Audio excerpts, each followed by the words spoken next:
بسم اللہ الرحمن الرحیم۔ آج ہم تاریخ کے وہ عظیم اور فیصلہ کن موڑ کی بات کریں گے جس نے حق اور باطل کے درمیان ہمیشہ کے لیے لکیر کھینچ دی۔ ہاں جی، سن 2 ہجری ماہ رمضان المبارک کی 17ویں تاریخ جمعہ کا مبارک دن تھا اور صبح کا اجالا پھیل رہا تھا جب میدان بدر میں وہ معرکہ برپا ہوا جسے اللہ تعالیٰ نے قرآن مجید میں یوم الفرقان اور یوم التقى الجمعان کے نام سے نوازا، یعنی وہ دن جب حق اور باطل کے لشکر آمنے سامنے تھے۔ ہاں جی، اب 13 سال آپ صلی اللہ تعالیٰ علیہ وآلہ وسلم پر طرح طرح کے ظلم ہوئے۔ مکہ مکرمہ کی وہ سخت ترین راہیں اور دن جس میں مسلمانوں پر ظلم و ستم کے پہاڑ توڑے گئے، ہر قسم کا تشدد کیا گیا، یہاں تک کہ اللہ کے حکم سے پہلے حبشہ اور پھر مدینہ منورہ کی ہجرت کا مرحلہ آ گیا۔ مگر مکہ کے کافروں کو جو انہوں نے اتنا تشدد کر لیا تھا اس سے جی نہ بھرا ان کا، تو انہوں نے کیا کیا، مدینہ میں ایک خط بھیجا مدینہ کے سردار یعنی کہ عبداللہ بن ابی کو، اور اس میں انہیں دھمکی دی کہ اگر تم نے ہمارے لوگوں کو مدینہ سے نہ نکالا، یعنی کہ آپ صلی اللہ تعالیٰ علیہ وآلہ وسلم کو، تو ہم مدینہ کی اینٹ سے اینٹ بجا دیں گے۔ یہاں تک کہ پھر وہ وقت آ گیا جب قریش کا ایک بڑا تجارتی قافلہ جس کی قیادت ابو سفیان کر رہا تھا، شام سے مکہ کی طرف واپس جا رہا تھا اور اس کا گزر مدینہ کے قریب سے ہونا تھا۔ تو آپ صلی اللہ تعالیٰ علیہ وآلہ وسلم نے لوگوں سے کہا کہ اٹھو، اس تجارتی قافلے کو روکتے ہیں تاکہ مکہ کی کمر ٹوٹ جائے، مکہ کے جو کافر تھے ان کی کمر ٹوٹ جائے۔ ادھر جب ابو سفیان کو مسلمانوں کے ارادے کا پتہ چلا تو اس نے گھبرا کر فوری طور پر زمزم بن غفاری نامی شخص کو مکہ روانہ کیا۔ وہ جب مکہ پہنچا تو اس نے اپنے کپڑے پھاڑ لیے اور اونٹ کے ناک، اس کے بعد کان سارے زخمی کر دیے، اور کہتا ہے محمد اور اس کے ساتھیوں نے تمہارے قافلے کو گھیر لیا ہے، اپنا مال بچاؤ، لشکر کے لیے جلدی تیار ہو جاؤ، ہم جنگ کریں گے۔ ابھی یہ سننا بھی تھا کہ مکہ میں ایک جیسے کہرام مچ گیا، ایسے جیسے لمحے میں 1000 لشکر تیار ہو گیا، تلواروں کے ساتھ، زرہ، نیزوں، ان کے ہر قسم کے جنگی سازوں کے سامان کے ساتھ پوری طرح میدان کی طرف جانے کے لیے تیار ہو گیا۔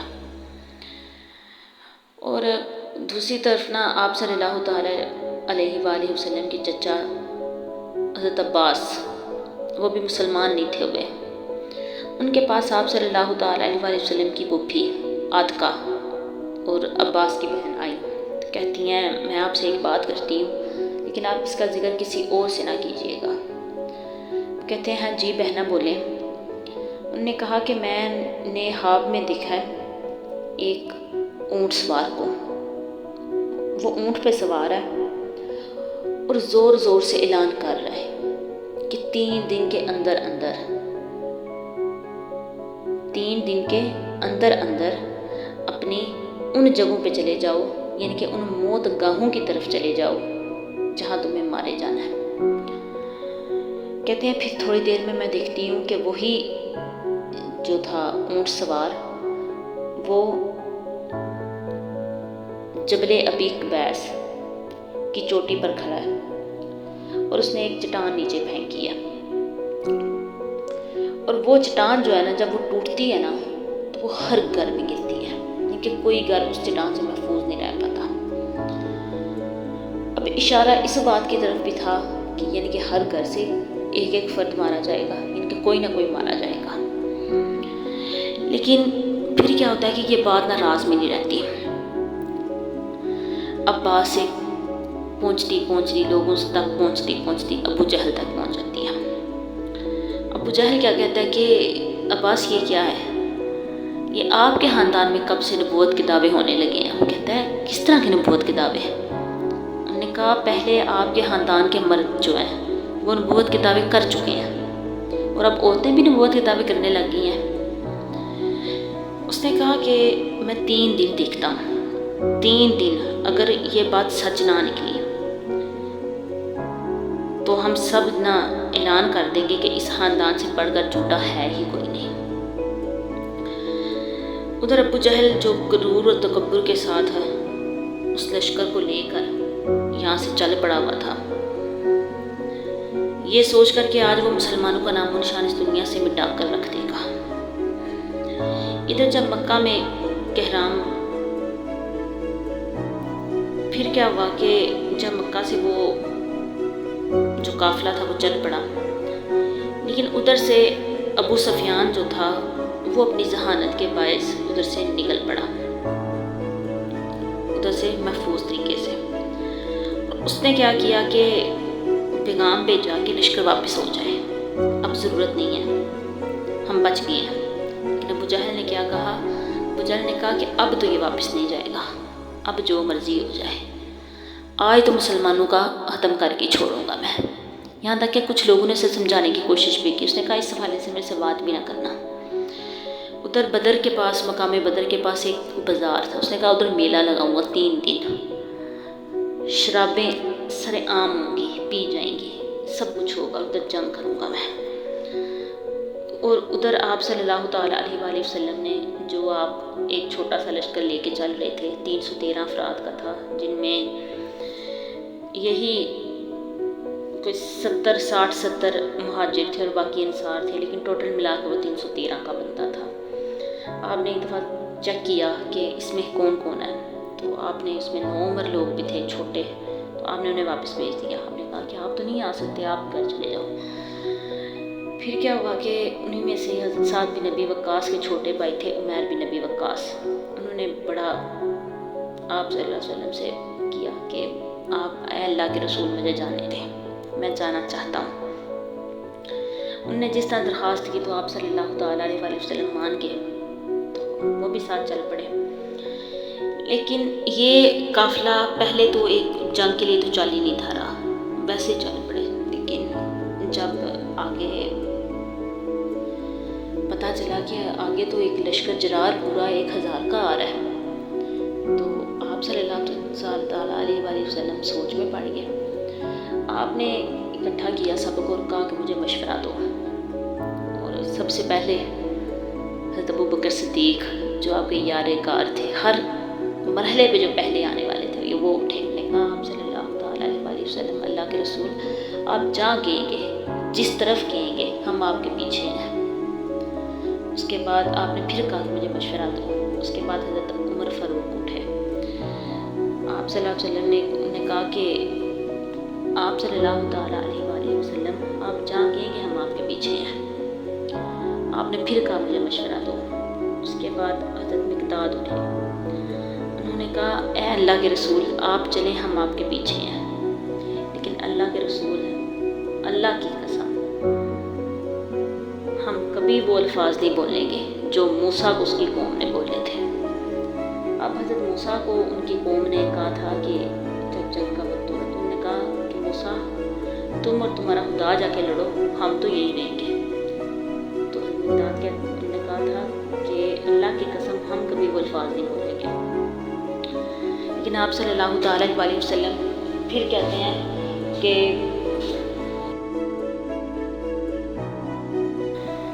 آپ نے پھر بولا کہ مجھے مشورہ دو۔ پھر کیا ہوا کہ جو انصار سمجھ گئے کہ یہ اشارہ ہماری طرف ہے۔ پھر انصار کے جو سردار تھے جن کے سعد بن معاذ وہ کھڑے ہوئے، انہوں نے کہا آپ صلی اللہ تعالیٰ علیہ وآلہ وسلم، اللہ کے رسول ہمیں لگ رہا ہے کہ اشارہ ہماری طرف ہے۔ آپ نے فرمایا جی۔ انہوں نے آگے سے اتنی خوبصورت بات کی، انہوں نے کہا آپ صلی اللہ تعالیٰ علیہ وآلہ وسلم آپ جس سے تعلق رکھنا چاہتے ہیں اس سے تعلق رکھیں، آپ جس سے توڑنا چاہتے ہیں اس سے توڑ لیں، اور آپ ہمارے مالوں میں سے جو لینا چاہتے ہیں آپ وہ بھی لے لیں، یہاں تک کہ ہمیں وہ مال زیادہ محبوب ہوگا اس مال سے جو ہمارے پاس رہ جائے گا، وہ مال ہمیں زیادہ محبوب ہوگا جو آپ ہم سے لے لیں گے۔ آپ صلی اللہ تعالیٰ علیہ وآلہ وسلم کے چہرے پہ خوشی آ گئی۔ آپ نے کہا چل پڑو۔ اور اسی طرح وہ قافلہ 313 والا چل پڑا۔ پھر کیا ہوا کہ ادھر ابو جہل اس مقام پہ جلدی پہنچ گیا، اور ادھر جب یہ قافلہ چل پڑا تو آپ صلی اللہ تعالیٰ علیہ وآلہ وسلم اپنے پیچھے ایک حضرت ابو لبابہ ان کو پیچھے چھوڑ کے گئے کہ آپ مدینہ کی حفاظت کریے، ان کو سردار بنا کے گئے، اور خود 313 والا قافلہ لے کے چل پڑے۔ اب اس قافلے کے پاس اتنا ساز و سامان اس حساب سے نہیں تھا، یہ تو ویسے ہی کم تھے۔ تو اب انہیں اللہ تعالیٰ نے آپ صلی اللہ تعالیٰ علیہ وسلم نے فرمایا تھا کہ اللہ تعالیٰ نے وعدہ فرمایا یا تو وہ قافلہ ہمارے ہاتھ لگ جائے گا ابو سفیان والا، یا پھر یہ لشکر جرار ہمارے ہاتھوں غرق ہو جائے گا۔ تو چل پڑے۔ ادھر جب سورۃ الانفال کی آیت نمبر 42 میں یہ سارا ذکر ہے کہ پھر یہ ایک ایک کنارے پہ دونوں ان کا آمنا سامنا ہوا، ایک طرف آپ صلی اللہ تعالیٰ علیہ وآلہ وسلم کا لشکر اور دوسری طرف ابو جہل کا، اور جب ابو سفیان ہے وہ نیچے سے ساحل سمندر کے راستے نکل گیا۔ اللہ کی تدبیر تھی کہ یہی سامنے آنا تھا، یہ لشکر جرار کے ساتھ ہی سامنا آنا تھا۔ پھر کیا ہوا کہ ابو جہل جو تھا وہ پہلے پہنچ گیا، اس نے جا کے اچھی جگہ چن لی، اچھی جگہ پہ قبضہ کر لیا۔ لیکن جب ان لشکروں کا آمنا سامنا ہوا تو اللہ کی طرف سے یہ چیز تھی کہ دونوں لشکروں کو کم دکھایا گیا، یعنی کہ آپ صلی اللہ تعالیٰ علیہ وسلم کو ان کا لشکر کم دکھایا گیا ان کی نظروں میں، اور ابو جہل کی نظروں میں اس لشکر کو کم دکھایا۔ وہ لشکر تو ویسے ہی کم تھا 313 کا، لیکن پھر بھی دکھایا تاکہ ان کی ہمت نہ ٹوٹے، اور دونوں قافلے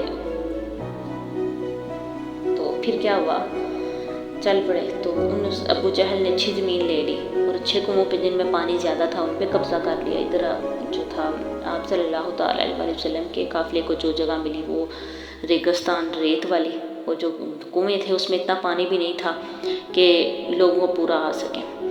پھر ایک صحابی نے عرض کی یا رسول اللہ، اگر یہ اللہ تعالیٰ کی طرف سے یہ جگہ منتخب کی گئی ہے تو اگر کوئی شرعی مسئلہ ہے تو پھر تو ٹھیک ہے، ہمیں کوئی مسئلہ نہیں، لیکن اگر یہ کوئی شرعی مسئلہ نہیں ہے تو ہم جانتے ہیں آگے ایک کنواں ہے جس میں پانی بھی زیادہ ہے، ہم وہاں پراؤ ڈال لیں۔ آپ صلی اللہ تعالیٰ علیہ وسلم کو یہ بات پسند آئی تو انہوں نے کہا چلیں ادھر چلتے ہیں، پراؤ ادھر ڈالا گیا۔ اس رات پھر کیا ہوا کہ بہت تیز بارش ہوئی، صحیح والی تیز بارش ہو گئی۔ جب وہ بارش ہوئی تو ادھر جو ریت جہاں پہ تھی آپ صلی اللہ تعالیٰ علیہ وسلم کے حصے میں، تو وہاں پہ تو قدم اور مضبوط ہو گئے۔ بارش اتنی زیادہ ہوئی کہ حوض بنا کے پانی کو اکٹھا کر لیا گیا غسل کے لیے، وضو کے لیے، لیکن دوسری طرف ابو جہل کی جہاں پہ جگہ تھی وہ مٹی تھی اس وقت، اور وہاں پہ کیچڑ ہو گیا، پھسلن سی ہو گئی۔ پھر کیا ہوا کہ ادھر 2 لوگ پکڑے گئے، وہ پانی لے کے جا رہے تھے مشرکین کے لیے، تو مسلمانوں نے پکڑ لیا، نے پکڑ کے پوچھا کہ آپ کتنے سے لوگ ہیں، وہ نہیں بتا رہے۔ آپ صلی اللہ تعالیٰ علیہ وسلم نے خود پوچھا کہ بتاؤ کتنے سے لوگ ہو، انہوں نے پھر بھی نہیں بتایا۔ پھر اللہ تعالیٰ کے رسول نے پوچھا کہ اچھا یہ بتاؤ کہ روزانہ اونٹ کتنے ذبح کرتے ہو کھانے کے لیے؟ تو انہوں نے جٹ جواب دیا کہ 9 یا 10۔ آپ صلی اللہ تعالیٰ علیہ وسلم کو ادھر سے اندازہ ہو گیا کہ وہ لوگ 900 اور 1000 کے درمیان ہیں۔ پھر کیا ہوا، اگلا دن آیا جنگ کا، تو حضرت سعد بن معاذ یعنی کہ جو انصار کے سردار تھے، انہوں نے کہا کہ آپ صلی اللہ تعالیٰ علیہ وسلم ہم آپ کو ادھر کر کے ایک سائبان بنا کے دیتے ہیں، آپ اس کے نیچے بیٹھ جائیں اور آپ ادھر آنسوں کے ساتھ اپنی جنگ لڑے، ادھر ہم اپنا خون بہا دیں گے۔ آپ صلی اللہ تعالیٰ علیہ وسلم کو یہ بات پسند آئی، انہوں نے کہا ٹھیک ہے بنائیں ادھر صاحبان، اور جاتے وہ ایک فکرہ بول کے گئے۔ جب وہ صاحبان بن گیا تو جاتے ہوئے حضرت سعد نے ایک فکرہ کہا کہ یا رسول اللہ، اگر جس طرح اللہ تعالیٰ نے سے ہمیں امید ہے کہ ہم ہی جنگ جیتیں گے پھر تو بڑی خوشی کی بات ہے نا، لیکن اگر خدا نہ خواستہ ہم جنگ نہیں جیت پاتے یا ہم مارے جاتے ہیں تو آپ نے ہمارے پیچھے نہیں آنا، آپ نے واپس مدینہ چلے جانا ہے۔ مدینہ میں ایسے لوگ ہیں جو ہم سے زیادہ آپ پہ جان نچھاور کریں گے، آپ کے مشکل وقت میں آپ کا ساتھ دیں گے، آپ نے ہمارے پیچھے نہیں آنا۔ ماشاءاللہ آپ دیکھیں اس بات سے کہ کیسے لوگ تھے، کیا ان کی بیویاں یا ان کے بچے نہیں تھے؟ آخری وقت میں نے یہ نہیں بولا کہ ہمارے بعد آپ ان کا خیال رکھیے گا، بلکہ یہ بولا کہ آپ نے ہمارے پیچھے نہیں آنا، سیدھا مدینہ چلے جانا ہے، وہ لوگ آپ کی حفاظت کریں گے۔ ایسے ہی پھر یہ جنگ کا آغاز ہوا اور ادھر سے 3 دشمن نکلے، عتبہ، شیبہ اور ولید۔ وہ لوگ جب نکلے تو انہوں نے آ کے کہا کہ کیا ہے کوئی ہماری ہم پلہ، ان کے ہمارا مقابلہ کرنے والا؟ تو ادھر سے بھی 3 مجاہدین نکلے۔ تو تب یہ تھا کہ چہرے ڈھکے ہوئے ہوتے تھے، ان کے پیچھے مقصد یہ ہوتا تھا کہ کہیں مٹی اڑ کے منہ میں نہ آئے، کہ یہ حلل نہ اندر ڈالے۔ انہوں نے کہا اچھا اپنا تعارف کرواؤ۔ جب ان تینوں نے اپنا تعارف کروایا تو انہوں نے کہا واپس لوٹ جاؤ، آپ تو ہمارے ہم پلے ہی نہیں ہو۔ پھر آپ صلی اللہ تعالیٰ علیہ وسلم نے کہا کہ علی آپ اٹھ جائیں، اور اپنے چچا حمزہ کو بولا چچا آپ اٹھیں، اور ابو عبیدہ کو بولا آپ اٹھیں، اور وہ تینوں گئے۔ انہوں نے پھر پوچھا کہ ہاں جی اپنا تعارف کروائیں۔ تو جب ان تینوں نے اپنا تعارف کروایا تو انہوں نے کہا اب ہمارے ہم پلہ آ گئے۔ شروع ہوئی ان تینوں کے درمیان جنگ۔ پھر کیا ہوا کہ حضرت حمزہ نے تو ایک ہی بار میں اپنے دشمن کو گرا دیا، اور حضرت علی نے بھی ایک ہی بار میں اپنے دشمن کو گرا دیا۔ حضرت ابو عبیدہ کی دفعہ ان کی پنڈلی کٹ گئی، لیکن حضرت حمزہ اور حضرت علی نے مل کے ان کے دشمن کو جہنم واصل کیا، اور حضرت ابو عبیدہ کو آپ صلی اللہ علیہ وسلم کے پاس لے گئے۔ یہ اس طرح کا ہوتا ہے کہ اس وقت اس حالت میں بندہ سمجھ نہیں آ رہی تو کس نے کرنا کیا ہوتا ہے، وہ پھر بھی چہرے پہ ایک مسکراہٹ لا کے کہتے ہیں کہ یا رسول اللہ کیا میں شہید ہوں؟ ابھی ان کی جان پرواز بھی نہیں ہوئی، ابھی زندہ ہیں، پھر بھی کہتے ہیں کہ یا رسول اللہ میں شہید ہوں۔ آپ صلی اللہ تعالیٰ علیہ وسلم فرماتے ہیں کہ اللہ کی قسم تم شہید ہو۔ اتنے میں تھوڑی دیر میں ان کی جان پرواز کر گئی، لیکن آپ صلی اللہ تعالیٰ علیہ وسلم زاروں قطار روئی جا رہے ہیں، اللہ سے دعا مانگی جا رہے ہیں۔ ایک دفعہ کہتے ہیں کہ یہ 1000 لشکر جو مسلمانوں کو نیست و نابود کرنے آیا ہے، یا اللہ ان کو نیست و نابود کر دے۔ اور ایک دفعہ کہتے ہیں کہ یا اللہ یہ 313 لوگ، میری تو ساری زندگی کی جمع پونجی یہ 313 ہیں، یا اللہ ان کو بچا لے، اگر یہ مارے گئے تو تمہارا نام لینے والا اس دنیا میں کوئی نہیں رہے گا۔ ادھر حضرت ابو بکر صدیق کہتے ہیں یا رسول اللہ ہمیں پتہ ہے کہ ہم بھی جیتیں گے۔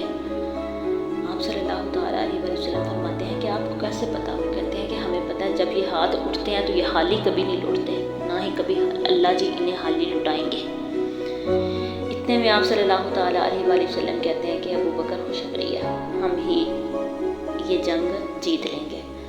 یہ جبرائیل امین آ رہے ہیں جنگی لباس میں گھوڑے پہ، یعنی کہ اللہ کی مدد آ گئی ہے۔ پھر اسی طرح وہ 313 لوگ اس 1000 لشکر پہ باری پڑ گئے، ان میں سے 70 مارے گئے، 70 کو جکڑ لیا گیا، کچھ بھاگ گئے۔ اور یہ جنگ بدر والے لوگ آپ صلی اللہ تعالیٰ علیہ وسلم نے ان کے دلوں کو کھول کے دیکھ لیا تھا، یعنی کہ انما الاعمال بالنیات، ان کے تمام اعمال کا دار و مدار نیتوں پر ہوتا ہے، ان کے ان کی نیت ہی صاف تھی۔